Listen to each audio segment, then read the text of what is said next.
जय हिंद दोस्तों, स्वागत है आपका स्टडी विद स्लेट में। आज जो हमारी संविधान की सीरीज चल रही है, आज उसमें हमने जो पिछला वीडियो बनाया था भारत की न्यायपालिका, बहुत ही अच्छे से उसमें हम लोगों ने पढ़ा था, बहुत ही अच्छे से। आज उसी में थोड़ा सा और हम ऐड करेंगे कि जो उसमें जो उच्चतम न्यायालय के बारे में बताया था, अभी उच्चतम न्यायालय के कुछ महत्वपूर्ण अनुच्छेद एवं उससे जो उनके क्षेत्र अधिकार हैं उनके बारे में पढ़ने के लिए थोड़ा सा बचा हुआ था, तो आज हम उन्हीं को देखेंगे।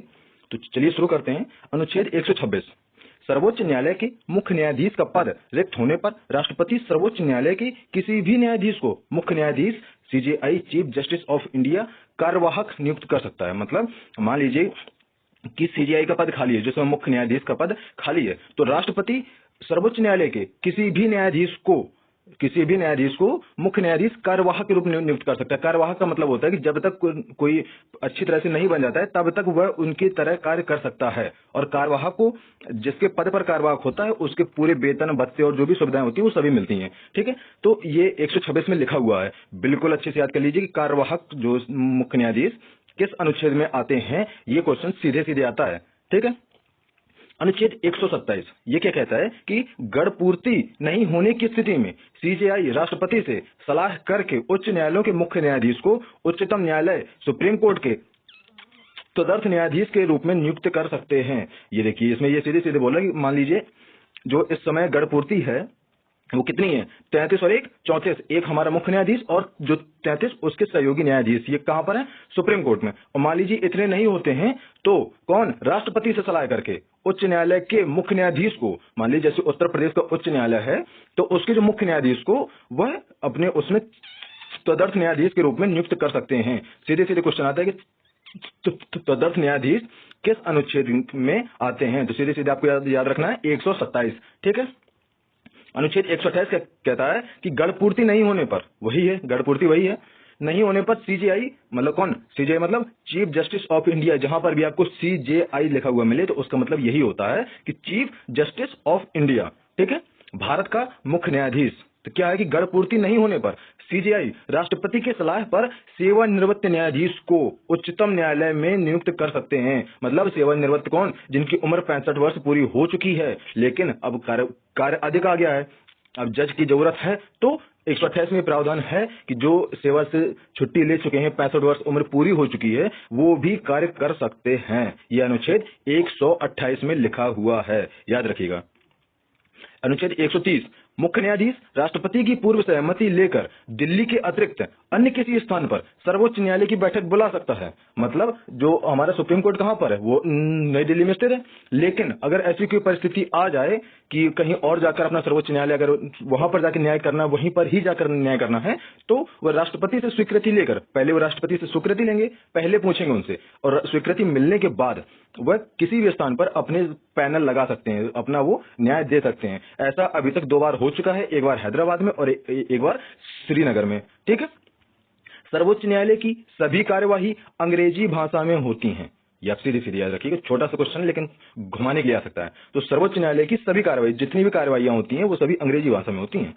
ठीक है, अब हम देख लेते हैं सर्वोच्च न्यायालय के क्षेत्राधिकार। अब यहां देख लेते हैं कि प्रारंभिक क्षेत्राधिकार, अपीलीय क्षेत्राधिकार, परामर्शदात्री क्षेत्राधिकार, पुनर्विचार संबंधी क्षेत्राधिकार, अभिलेख न्यायालय यही होता है, और मौलिक अधिकारों का रक्षक भी यही होता है। ठीक है, अब ये सब कैसे होते हैं अभी हम देखते हैं, यही तो आज देखना है, यही तो हमारा आज मेन टॉपिक है। तो चलिए, जो प्रारंभिक क्षेत्राधिकार है वो क्या है, यह निम्न मामलों में प्राप्त है। कैसे, भारत संघ तथा एक या एक से अधिक राज्यों के मध्य उत्पन्न विवादों में, मान लीजिए कि केंद्र और किसी राज्य में, मान चलिए आपके एग्जांपल के तौर पर बताते हैं, ऐसा मतलब चलिए देखिए कि केंद्र में भाजपा की सरकार है लेकिन राजस्थान और छत्तीसगढ़ यहाँ पर कांग्रेस की वो है सरकार है।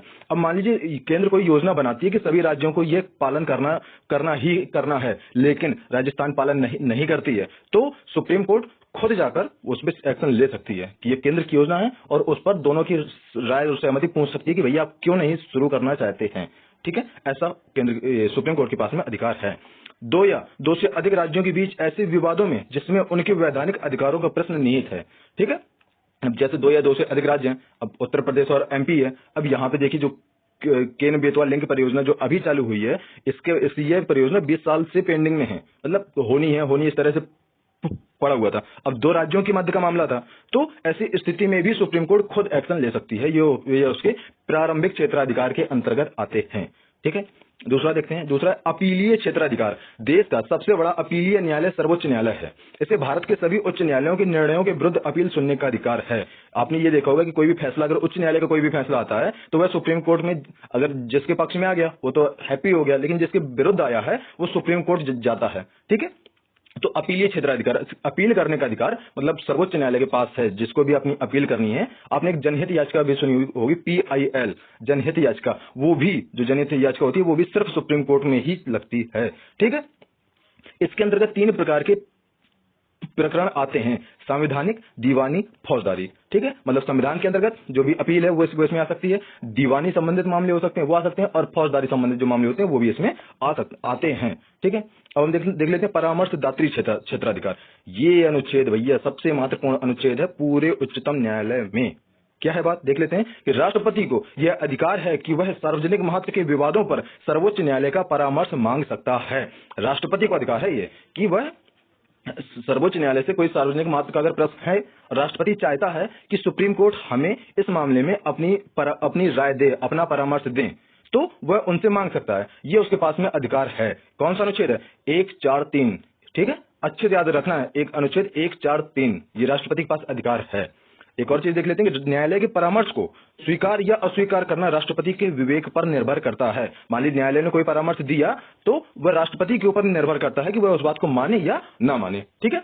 हम देख लेते हैं पुनर्विचार संबंधी क्षेत्राधिकार। संविधान के अनुच्छेद 137 के अनुसार सर्वोच्च न्यायालय को यह अधिकार प्राप्त है कि वह स्वयं द्वारा दिए गए आदेश या निर्णय पर पुनर्विचार कर सके तथा यदि उचित समझे तो उसमें आवश्यक परिवर्तन कर सके। देखिए, जैसे मान लीजिए कोई केस आता है सुप्रीम कोर्ट के पास में और सुप्रीम कोर्ट में उसका फैसला हो गया है, उसमें मतलब सुप्रीम कोर्ट ने फैसला हो गया है, सब कुछ ठीक है, लेकिन अगर सुप्रीम कोर्ट को लगता है कि उस फैसले में कुछ और परिवर्तन हो सकता था, तो वह उसके पास अधिकार है कि वह उस केस की फाइल को दोबारा ओपन करवाए, उस केस पर दोबारा सुनवाई करवाए, और अगर ऐसा कुछ परिवर्तन होता है तो वह परिवर्तन कर सकता है। यह अधिकार सिर्फ और सिर्फ सुप्रीम कोर्ट के पास में है, जो हमारे भारत की उच्च न्यायालय है उसके पास में है। ठीक है। अभिलेख न्यायालय 129 बहुत जरूरी है भैया, अनुच्छेद देख लियो बिल्कुल।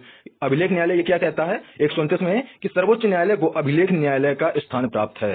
ठीक है। अब कैसा अभिलेख न्यायालय है ये हम देख लेते हैं कि इसका आशय है कि न्यायालय के सभी निर्णयों को रिकॉर्ड या अभिलेख के रूप में सुरक्षित रखा जाता है। ठीक है। ये क्या है, देख लेते हैं। इन विषयों को भविष्य में देश के किसी भी न्यायालय में नजीर के रूप में पेश किया जा सकता है। देखिए, मान लीजिए कोई केस आता है सुप्रीम कोर्ट के पास में आता है, ठीक है, अब उसने फैसला हो गया सुप्रीम कोर्ट का, अब मान लीजिए उच्च न्यायालय में, किसी राज्य का उच्च न्यायालय है, वहां पर सेम केस आता है, जो केस वहां हुआ था वही घटना, जो घटना हुई थी वही सेम घटना है, और मतलब सेम अगर वही है तो वह उच्च न्यायालय यह बोल सकता है कि सुप्रीम कोर्ट के उस आदेश के हिसाब से, उस आदेश के अनुसार हमारा भी फैसला वही होगा। ये होता है अभिलेख न्यायालय। मतलब एक अभिलेख के तौर पर उच्च न्यायालय उसका उपयोग कर सकते हैं। ठीक है। देख लेते हैं मौलिक अधिकारों का रक्षक। ये कैसे होता है, ये तो भैया सभी लोगों को पता ही है, अनुच्छेद 32 भूल गए क्या? संवैधानिक उपचारों का अधिकार, वही तो है ये मौलिक अधिकारों का रक्षक। कैसे है कि भारत का सर्वोच्च न्यायालय नागरिकों के मौलिक अधिकारों का रक्षक होता है। ये आपने पढ़ा भी था कि मौलिक अधिकारों का रक्षक कौन होता है? सर्वोच्च न्यायालय होता है। कैसे होता है कि अनुच्छेद 32 सर्वोच्च न्यायालय को विशेष रूप से उत्तरदायी ठहराता है कि वह मौलिक अधिकारों को लागू करने के लिए आवश्यक कार्यवाही करे। मान लीजिए कहीं पर अगर मौलिक अधिकार लागू नहीं हो रहे हैं, किसी गांव में या कहीं पर भी छुआछूत अगर हो रही है, तो क्योंकि छुआछूत मौलिक अधिकार है, अब आप लोगों को कमेंट करके बताना है कि छुआछूत कौन से मौलिक अधिकारों के अंतर्गत आता है। ठीक है। तो यही है कि आवश्यक कार्रवाई करें। न्यायालय मौलिक अधिकारों की रक्षा के लिए 5 प्रकार के लेख जारी कर सकता है। वहां भी बताए थे, फिर से बता रहे हैं कि बंदी प्रत्यक्षीकरण, परमादेश, प्रतिषेध, अधिकार प्रच्छा लेख और उत्प्रेषण के लेख जारी कर सकता है। कौन? Supreme court. कौन? उच्चतम न्यायालय, भारत की न्यायपालिका का सर्वोच्च शिखर कौन है? सर्वोच्च न्यायालय हमारा। ठीक है। तो ये हमारे थे संविधान से, जो संविधान में जो न्यायपालिका थी, हमारी जो सर्वोच्च न्यायपालिका थी उसमें थे। अब जो हमारा भाग 5 था, भाग 5 के अंतर्गत जो केंद्र आता था, केंद्र के जितनी भी अनुच्छेद थे, जितने भी हमारा संविधान था वो हो चुका है। अब हम अगले वीडियो से राज्य के अंतर्गत के जितने भी अनुच्छेद हैं उनको लेकर आएंगे। तो अगला वीडियो राज्यपाल पर आएगा। और यहां तक आए तो प्लीज सब्सक्राइब माई चैनल, और धन्यवाद। Thank you.